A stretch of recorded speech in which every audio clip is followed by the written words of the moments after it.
A few days ago, the McDonald's All-American basketball women's and men's teams were revealed, and Bronny James was on there.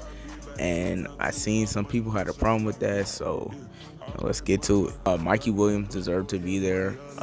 I know there's this thing, he got this whole gangster Instagram, whatever, but he deserved to be there. He had one of his best seasons in high school basketball, and he definitely deserves to be there.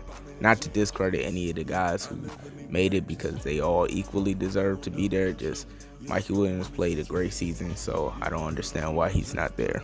As basketball fans, we need to stop comparing players, and not just comparing them, just like bringing one player down to lift another player up. We see this a lot in the NBA comparisons with like Jokic and Embiid, but when I see like Bronny and Mikey, I'm like, both of these guys are two deserving players.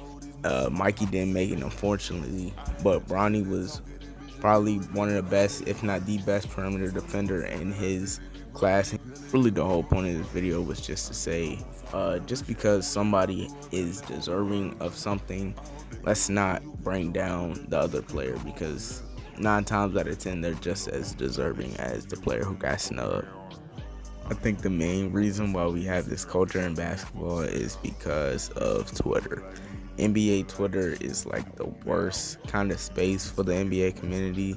Like, for every good take, there's like 15 bad ones and like one horrible one.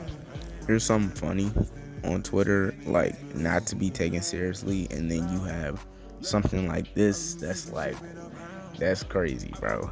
And like, even though it's like a culture where we got like Westbrook and Don and Flop and all that, it's just a bad place to be at.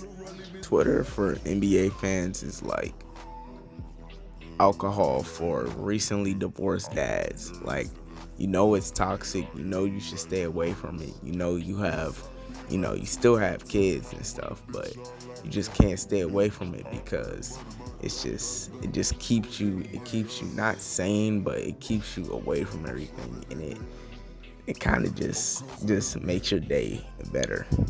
If anyone was looking to get into NBA Twitter, I would tell them not to. I'd tell them to go to Reddit after a team loses. Go to a team subreddit after a team loses. It's the funniest thing ever. The Lakers are currently down to the Spurs right now, and I went to their subreddit, and here are some of the screenshots that I got.